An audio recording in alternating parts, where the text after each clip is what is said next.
saudara ini kalau sampean ketemu saya di pinggir jalan, saya langsung tembak kepala kamu gitu. Sambil mengirim pap atau foto itu bentuk senjata api.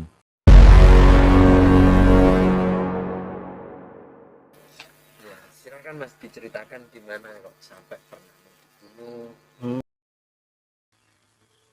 Yang namanya aplikasi pinjaman online itu yang ada yang legal dan ilegal. Yang pertama, saya itu aktif dalam sebuah apa namanya ya aplikasi pinjol. Ada salah satu aplikasi di sana itu menyediakan namanya pinjaman online berupa uang tunai ataupun kredit barang lah. Nah, pertama-tama itu saya diberitahu oleh teman saya karena kebutuhan mendesak. Terus ya saya ya awal-awal corona lah, awal-awal pandemi itu kan sempat berhenti bekerja, jadi gak ada pemasukan uang, ya kan. Kemudian kan ya kebutuhan sehari-hari, kemudian ada masalah yang menimpa ya dikarenakan judi. Ya salah satunya seperti itulah. Nah, terus ditawari oleh teman saya, katanya kalau sampean mau pinjam uang ribet sama teman sampean, nanti takutnya gimana gimana gitu, ada solusinya nih katanya gitu. Yang lebih tepatnya ya di aplikasi pinjaman online, tapi harus tepat bayarnya dan gitu, karena ada apa namanya terdaftar dalam OJK. Nah, terus saya mendaftar di situ, menyantumkan ya identitas lah, identitas pribadi gitu ya. Nah, kemudian di ACC, kemudian awalnya itu saya pinjam uang, kemudian kredit barang. Saya tepat waktu bayarnya itu, tidak pernah bolong, tidak pernah diancam. Pertama tidak pernah diancam. Nah, kemudian ada teman saya yang mengabari saya bahwasanya ada loh apa namanya eh, gimana ya kalau bicaranya itu tentang pinjol itu bisa diselewengkan atau enggak, boleh juga nggak dibayar asalkan jangan terdaftar di OJK. Nah, saya di situ penasaran karena saya butuh uang kan, saya coba-coba. Nah, kemudian saya pertama itu tidak berhasil, tidak di ACC, kemudian dikenalkan oleh sahabat saya dikenalkan oleh teman saya, ada nih joki akun pinjaman online yang bisa tembus di ilegal gitu. Aplikasi ilegal ini sulit memang karena ada perawatannya gitu. Nah, jadi situ terus kemudian saya menemui beliau atau yang joki itu ada di daerah lah. Menurut saya itu per daerah itu ada pasti joki, ada penjoki untuk pinjol itu sendiri. Nah, kemudian saya ketemu beberapa pertemuan itu ya. Lama ya pokoknya itu pertama di briefing dulu. Ada di briefing dulu untuk perawatan 3 aplikasi kurang lebih, 3 aplikasi yang legal. Ya ada 3 aplikasi legal itu, kemudian perawatan kurang lebih itu angsuran berapa ya?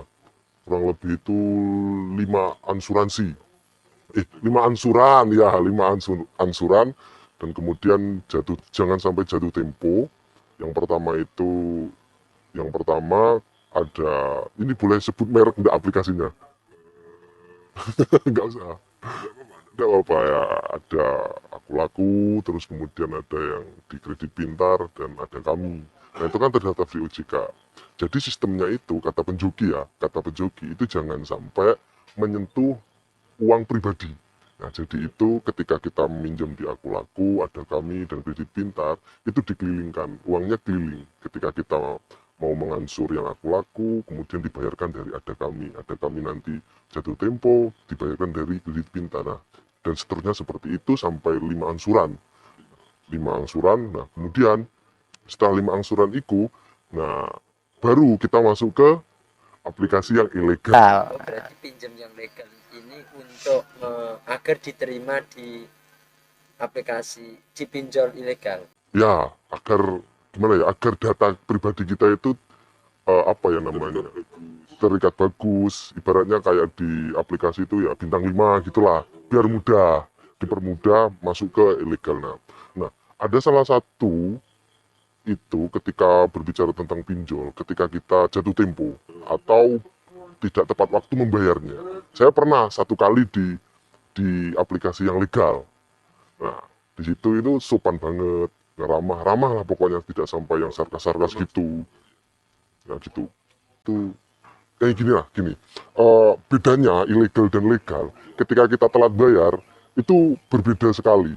Ketika yang ada di terdaftar dalam OJK atau aplikasi yang legal, itu cuma mengingatkan beberapa gitu, mengingatkan beberapa pengingat lah, 1 minggu, 2 minggu, bahkan 2 bulan lah. Paling maksimal itu saya itu pernah melakukan itu sampai 2 bulan. Habis itu tidak pernah dihubungi lagi sama pihak aplikasi yang apa namanya yang legal. Nah kemudian itu diancam katanya mau disebar, cuma disebarkan identitas saja. Kemudian kontak darurat atau kontak yang terdaftar dalam kartu, nah itu diceti, di apa namanya, Sebenarnya dihubungi nggak sih? dihubungi dulu dari kontak pribadi, terus kemudian dari kontak darurat kan ada. Iya. Kemudian semua yang ada yang terdaftar kontak dalam kartu SIM itu dihubungi juga. Di handphone. Iya, lewat handphone sampean terdaftar dalam kartu saya. Sampean dikabari bahwasanya suruh mengingatkan bahwa saudara ini atau saudari ini suruh membayar Itu karena terjadi. iya itu banyak terjadi. Teman-teman sampean tahu kalau saya Tahu gitu. Ya ya gitu. Itu kalau di OJK seperti itu kasusnya. akan cek.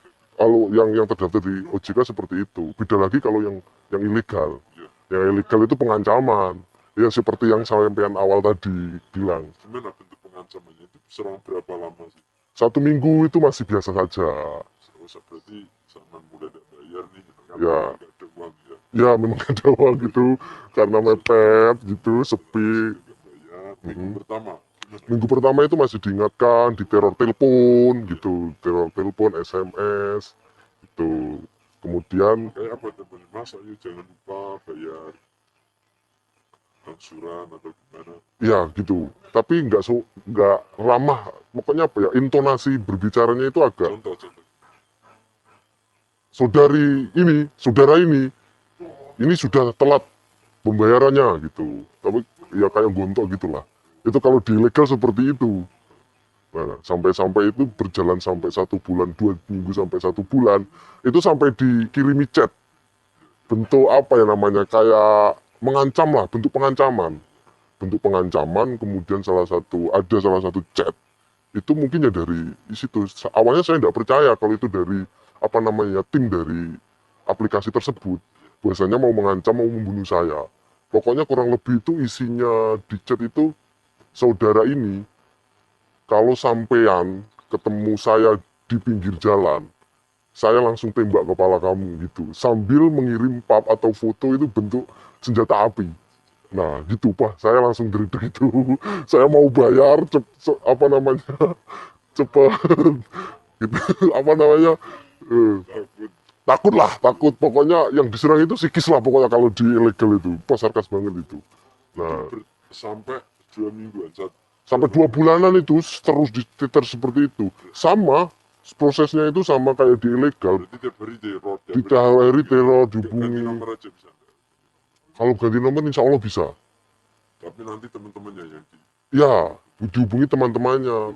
Email juga dihubungi lewat email juga itu. habis diancam pembunuhan, Mm-mm. nama gimana? HP-nya Ya saya ngedrop itu. Paketan apa namanya, paket data atau data saya itu saya matikan. Saya matikan, kartu SIM saya lepas. Pokoknya psikis saya keserang itu. Karena yang masuk ke ilegal itu tadi. tadi dijoki nih, penjoki ini apa nanti? Gimana hubungan sama penjokinya? Oh ya, kalau hubungan saya sama penjoki itu gini. Nanti itu deal-dealan dari awal. Nanti ketika di aplikasi legal, nanti kan uang dari aplikasi yang terdaftar dari OJK itu tidak apa namanya, tidak kita ambil. Tapi untuk perawatan itu tadi ya, perawatan akun. Nah, kemudian tujuannya untuk apa namanya, masuk dalam aplikasi yang ilegal, itu kita meraup keuntungan sebesar-besarnya. Nah, itu kesalahannya kan di situ. Berarti memang apa ya? Tujuannya Tujuan dari awal ini memang bukan hutang lalu dikembalikan, enggak ya? enggak Memang tujuannya mau ambil keuntungan dari aplikasi yang ilegal. Karena kan tidak terdaftar dalam OJK. Nah, tapi imbasnya seperti tadi. Diancam pembunuhan, sampai mau pokok diteror selama 2 bulan kurang lebih. 2 bulan itu teror ini yang penjoki apa? Punya peran apa? peran apa ya, sebagai penasehat lah. penasehat seakan-akan ya kamu jangan panik, nggak usah takut, enggak, kalau aplikasi ilegal itu nggak sampai kayak gitu, cuma dicat saja beraninya. nanti kan beneran dibunuh gitu. Wah itu kasus banget itu. Saya belum tahu, kayaknya Dikasih- belum pernah dikasih ada. apa? Dikasih saran atau ada problem solving dari apa ya dia dikasih aplikasi atau Ya tentu katanya si penjoki itu disarankan untuk apa ya, download aplikasi blokir gitulah. Nah dari situ saya mulai agak fresh, pikiran saya fresh, psikis saya fresh gitu. Jadi apa namanya, jadi berani lagi buka HP dan menghidupkan data. Dulu itu sebelum saya dikasih tahu atau nasihat dari penjoki itu, sampai ada teman saya telepon atau ada nomor baru telepon, padahal itu teman saya ketakutan itu. Dikira, sampai segitu. dikira itu ya dari tim lapangan itu, dari aplikasi tersebut. Sampai anxiety kecemasan. Cemas banget itu kak, serius itu cemas banget. Kemudian ya meraup keuntungan ya nggak seberapa sih mungkin, tapi bagi kami ya kaum kaum kaum kaum apa ya namanya, yang nggak berduit, yang nggak kerja, masih muda, yang butuh uang banyak dan cepat, itu ya sangat berharga sekali. Terbantu bahkan adanya aplikasi ilegal tersebut. Ya. Diancam membunuh gitu. Hmm. Sekarang zaman seperti apa lagi atau memang sudah cukup langsung jalan saya nggak mau lagi itu lagi. Mungkin ya setelah melakukan beberapa apa perjalanan di itu ya, di aplikasi yang apa namanya, ada untungnya dan juga ada ruginya juga kan. Nah saya mungkin nggak akan kembali lagi lah. Ya maksud saya masih kembali ke apa, menggunakan aplikasi tersebut. Tetap maksud saya aja maksudnya enggak kalau di ilegal Yang di legal enggak. Ya mungkin aplikasi saya dalam kurun waktu beberapa tahun ini, data saya pribadi mungkin sudah di blacklist mungkin sama pihak sananya. Sangat sulit. misalkan Iya. mau berusaha terus sudah itu tidak bisa kira-kira gitu ya. Kira-kira kalau sudah ke blacklist itu sudah Tidak sulit. bisa pinjam kuliah tidak bisa. Nggak bisa. Kalau sudah di blacklist itu mungkin bisanya nanti ketika kita sudah apa, kita kan belum pindah kakak ya, mungkin kalau kita sudah pindah kakak mungkin kan identitasnya kan baru itu, mungkin bisa kalau gitu. Emang bunganya tinggi nggak sih? Oh ya, kalau ilegal itu bunganya nyekek sekali, Nyekek ya, nyekek gitu, apa nama, kita loh, nyekek itu apa namanya, nekek nekek sekali itu bunganya. Kalau di legal itu kan bunganya cuma berapa persen gitu ya. Ibaratnya kita minjem 700, nanti bunganya itu kurang lebih 5.000, 10.000, 15 ribuan lah dalam kurun waktu 1 bulan. Nah sedangkan di ilegal kita itu bukan kayak gitu sistemnya. Kita minjem 1.200.000 gitu ya. Yang kita dapatkan itu nanti, yang kita bisa tarik atau kita bisa dapatkan dari aplikasi tersebut cuma 800, 900, kepotong. Kemudian ditambah lagi, bunganya kita bayar. Cuman kira-kira berapa angka peminjaman di ilegal yang sampai mau Itu karena saya itu kurang lebih 3 aplikasi. 3 aplikasi. Pertama kan mau jebol sebanyak-banyaknya, kayak gitu kan. sekuatnya Sekuatnya data saya ke ACC, tapi tidak bisa karena kan saya di posisi di Jawa sini, sedangkan identitas saya kan luar Jawa. Nah, jadi cuma kurang lebih 3 aplikasi tersebut. Kalau disatukan itu dari 3 aplikasi itu jumlah uang yang saya pinjam itu kurang lebih 3 juta lah. 3 juta dan itu dibagi 2 sama penjoki. 40% penjoki, 60% dari ke saya. Gitu mainnya. sekitar hanya mau 2 juta. Iya, sampai mau dibunuh. Tapi itu kan untuk kepepet. Kita butuh uang. Kita tidak butuh uang ya. Alah, uang segitu apaan sih sampai mau mengorbankan nyawa. Sampai psikis kita keserang, sampai mental kita down. Itu saya itu ketika ngopi pun juga ya, psikis saya terbawa. Aku ngopi, entah itu dimanapun, kemudian ada orang gagah besar yang pakai rapi, pakai kayak intel lah gitu ya, yang tidak saya kenal, saya takut itu sampai segitunya. Mungkin itu dari aplikasi dan sebagainya. itu beneran itu berjalan sampai tiga bulan lebih lah itu. Keadaan seperti itu cemas. Kalau di HP itu kan cuma 2 bulanan lah. Saya sudah berani buka HP lagi, buka sosmed itu berani. Tapi kalau psikis mental ketemu orang baru, kebawa, sumpah sampai sampai sekarang pun mungkin saya agak apa namanya, agak takut.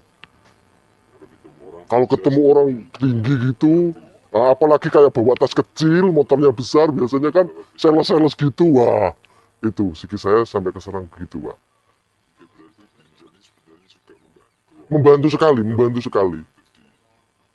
untuk bunganya sendiri sebenarnya tinggi. Perlu pikir-pikir nggak sih kalau mau pinjol misalnya? Kalau yang di ilegal, nggak usah lah mungkin, nggak usah mungkin nggak usah. Itu apa namanya ya? Itu bukan menguntungkan kita, tapi menguntungkan si pihak penjoki aslinya. Menguntungkan pihak penjoki, dia cuma menjoki saja kok.